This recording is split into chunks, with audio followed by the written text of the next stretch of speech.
All right. Well, thank you for that. My name's Cameron Miller, and I'm with a very small company, Emerge Associates, but I've worked on some very big projects over the years. I'm actually an ecologist, but more recently I've been doing arboricultural studies. And my talk's a little bit different from many of them today because I'm not really focusing on the ecological offsets. It's more trees in the urban environment and consideration of the future urban forest in impact assessment. I'll rush through things today, which I'm a little bit disappointed about because I really wanted to hear myself speak for 20 minutes, but we've got 8 to 10, so I'll do my best to get through that. But really I'm going to very quickly cover the future urban forest, some historical approaches, and then I'll look at a few case studies and just do a quick wrap up. So why this topic? What's it all about? Well, traditionally we used to consider significant trees or individual trees, usually that had either European or Indigenous significance. And whilst this is valid in the last sort of decade, or in some places a little bit longer, the future urban forest has been considered, and really within that context, every tree has some significance and a collective role in sort of combating urban heat island effects and other things that we're experiencing now. So there's been a whole lot of policies around canopy cover and increasing canopy covers in cities. So really that's what the talk is about. I'm going to look at some of those case studies and explore some current trends and just give you my thoughts on what's happening in Australia and certainly Victoria from where I'm from. I won't go too much into this, but this really is this linear approach that we've all probably applied to impact assessment. And it's really, we do our desktop studies, we go out and we map the values in the field, we find our project impact area, and then we put this cookie cutter over it and we say, here's our impact. These studies really focus on existing conditions, so what's there now, whereas in the context of the future urban forest, we've got to consider what the forest or what the aims of the future urban forest are. So it's a little bit different, and it is challenging for many people who are used to the sort of existing conditions approach to consider a slightly different way of doing things. Again, I won't go too much into this, but generally with vegetation, we sort of say, what's remnant vegetation, woodlands, forests, grasslands, and individual scattered trees? And then we'd have another group that we'd say, these are amenity trees and street trees. And traditionally, we'd just go through that classic mitigation strategy of avoid, minimise, and offsets for the remnants. And with amenity and street trees, it was more landscape architects, arborists would just say, all right, let's come up with a landscaping plan and we'll go and plant more trees. But there was often not a quantification of that.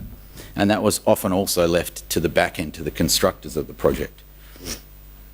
So really the question is this still a valid approach considering a whole lot of policies that are being developed around urban forests in our cities? Now, I won't go too much into this, but certainly over the last decade and even longer in some places, really there's been investigations of the values of trees in our urban environments. And we know there's a whole lot of benefits of having trees in the ground. So there's social benefits, there's certainly climate benefits, there's things around social cohesion and our access to shade and trees in the environment. And there's also economic benefits of having trees in our cities. So there's been a lot of work on that. There's also disservices that come with trees. They actually do interact with infrastructure both underground and above ground, and there's costs to having trees in the ground in terms of maintenance and replanting. But overall, everyone would see them as an important value within our cities.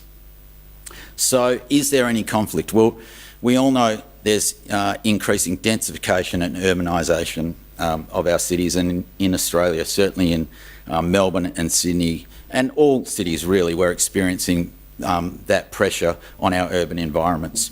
So we've got this growing need for trees in the urban environment, but we're getting less and less space to put them in, and that causes conflict with not just humans, but also all the infrastructure that we have in cities. So, and yeah, that causes conflict. And I think everyone would have stories where they've seen in the papers of conflict happening around either individual trees or groups of trees. So here's just some photos. We've got some from France there where people are, climbing trees and trying to stop the bulldozers. And then I've got a couple of local examples that are fairly recent where we've got, in one case, an exotic tree that's not locally indigenous to Melbourne, and people are still trying to protect those trees because there are some fantastic exotic trees out there. And then we've got, right now, this is current, a road planned and the removal of a whole lot of culturally significant trees for the Indigenous people of that area. So trees are often in the news and there's often conflict around trees. So what's driving policy? I won't go too much into this, but certainly in Melbourne we've got the Urban Forest Strategy, and that was a very important strategy in Australia really, and a lot of other councils locally in Victoria and around the country saw that strategy as an important document and started to copy it. They basically said, oh, I want one of them, that's pretty good. State and federal governments tend not to get into this space. They really rely on local governments to do that work, but there is an advantage with environmental impact assessment. Basically, they can look at the local policy and go, within the terms of reference, you've got to consider it. So I don't think it's a role necessarily for state and federal governments to actually write these policies, but certainly with impact assessment, we need to consider it in most cases, certainly where in Victoria. And the same has actually occurred internationally. So there's a whole lot of these strategies. Melbourne certainly wasn't the leader internationally in this space, but there are other strategies internationally where we've got in Lyon in France, and then in New York City, they've got this Million Trees program where they're proposing to put 1 million trees into the ground over the next 10 years. So that's pretty significant. We've got Seattle's forest strategy there. And as I say, there are a lot of other documents out there. So why is the future now? And really that's that question about, these strategies talk about projected canopy covers. So they're saying we want our cities to go to this point in 10 years, in 20 years. And what the impact assessment has to do is actually consider that future strategy. It's not good enough to say, let's look at the existing conditions, there's 20 small saplings in a tree, and that's our impact, all right? They want, certainly the local governments want us to consider what that street or that area could be in the future. So I'll look at a few case studies around what we've done. Certainly Westgate Tunnel project in Victoria, the proposed performance requirement around removal of trees, and I will say there is firstly that avoid minimise step, but ultimately often projects say we're going here, so you do have losses. And the EPR there was a 3-to-1 replacement ratio. Once it went to panel, it actually came back with a 5-to-1 replacement ratio.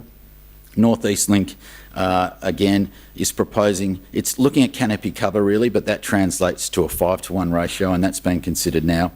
And then West Connect in Sydney had a slightly different approach where they were looking at just a 1-to-1 replacement basis and increasing green space. Ultimately, the panel came back with a net increase in trees planted within public lands. I thought I'd just give one quick example from New York City, the Belt Parkway. 8,000 trees were assessed, and really they went out and they said, what are the most significant trees? What trees do we want to protect, and what trees are we willing to lose? And then they came up with the metrics around replacing.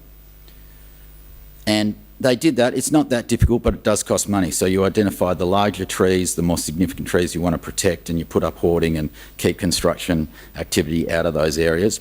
It does get a little bit more costly and complex when you're trying to protect trees that maybe have this interface with sidewalks, roads and other services. And so you've got to put quite a little bit of effort into protecting root systems in order to keep those trees.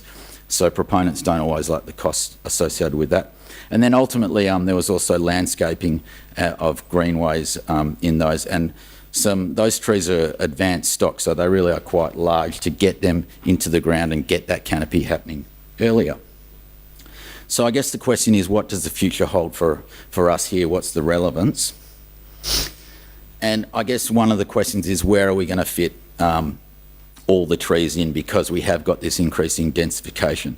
So I think it'd be good if there was a movement solely away from trees. Trees are very important, and they have a lot of function in terms of urban heat island and water retardation and all those sorts of things. But we probably also need to move away and consider ground flora, shrubs, understory, and the role that that plays in the urban environment. And then, of course, we've got the green infrastructure, the living walls and green roofs, which do have some benefits, but they are costly, and there's a lot to maintain those systems as well.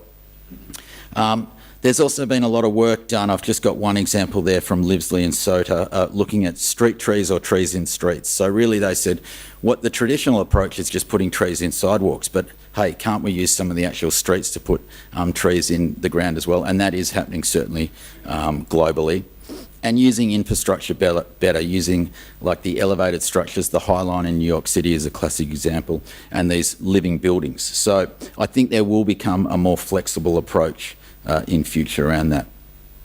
I won't go too much into these, but this is a paper that Livesley and Sota looked at, and really they did an exploration using GIS, modelling what the future canopy can be in our street systems if we start putting trees in the streets, but also in the middle component there on the left, they're looking at the private realm. So what does the private realm, what role does the private realm play in greening our cities? And there's a big opportunity in the private realm because there's a lot of roofs, walls and gardens out there. To the right-hand side, I've just got a few nice photos of the High Line in New York City, which I actually haven't been to yet. But yeah, that's well known in terms of greening up the city. And if you can't fit them in, there's always a payment system. I won't go into that. But trees, certainly there's a lot of metrics around payments. You can probably pay anywhere from $300 for a tree to $300,000 for a tree, depending on the size and the significance of that tree. So there's always payments, yes, but then it's up to someone else to put those trees into the ground if we're going to really meet these future forest plans. So really, what does the future hold? Some nice images again. Are we going to get these living buildings that some of the landscape architects and futurists are considering? Maybe that will happen. We've also got real life example there in Singapore, where we've got these elevated walkways and structures really working through the urban forest canopy. So there's examples it can be done. And then down to the bottom, my right, we've got a more traditional approach, which has street trees, some walls with vines and other plants on them, and then some green roofs. So that's sort of probably where we're at right now. I'm not sure we're going to get to the whole living buildings quite yet. So where are we trending? Well, I think there is a push to create green spaces earlier. If a project goes for 7 or 10 years, certainly local governments don't want to wait 10, 15 years for the trees to get back in the ground. So trying to push projects to find solutions to get plants back in the ground earlier. Potentially greater flexibility around the delivery of mitigation and offsets, so these living infrastructure responses, and better integration of EIA and urban planning tools. And how's that coming about? Well, cities are also considering the private realm in terms of the green infrastructure, and there's a tool called the Green Factor tool that's been used across the globe, and Melbourne's currently exploring the development of that, and that's certainly all in the private realm. And then we've got these public realm sustainability tools as well. So I guess there's a better opportunity to look at public and private realm space to get trees and green infrastructure back in the ground. That's it. Thank you very much.